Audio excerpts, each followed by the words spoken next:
ওকে, back বাটনে click করলাম, বের হয়ে গেছে। এবার হচ্ছে আমাদের ডাউন বাটনটাকে চেক করব এটা ঠিক হয়েছে কিনা।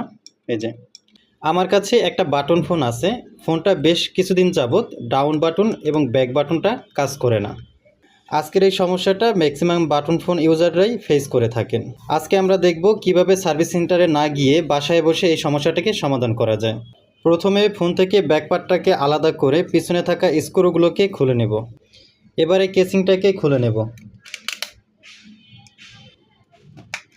ফোনের কেসিংটাকে খুলে মাদারবোর্ডটাকে আলাদা করে নেব। আলাদা করার পরে দেখতে পাচ্ছি আমাদের বাটনগুলোর উপরে অনেক ময়লা পড়ে আছে। ময়লাগুলো পরিষ্কার করার জন্য আমি এখানে ব্যবহার করব WD-40।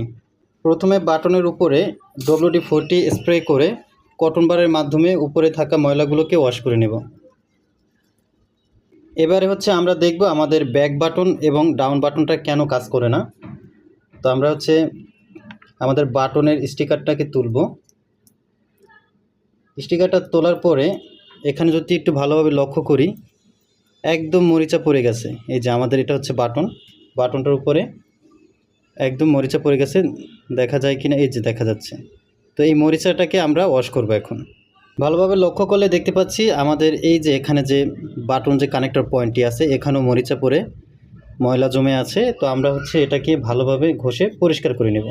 বাটনগুলোকে ঘষে নিয়ে WD-40 দিয়ে ক্লিন করে নিয়েছি। ফোনের ব্যাকপার্টটাকে লাগিয়ে ব্যাটারিটাকে কানেকশন করে ফোনটাকে অন করে নিয়েছি। এবার হচ্ছে চেক করব আমাদের সবগুলো বাটন কাজ করে কিনা। এজন্য হচ্ছে প্রথমে আমি এখানে ঢুকলাম। ভিতরে ঢোকার পরে ব্যাক বাটনে ক্লিক করব, কারণ আমি এটার মাধ্যমে দেখে ভালো বোঝা যাবে।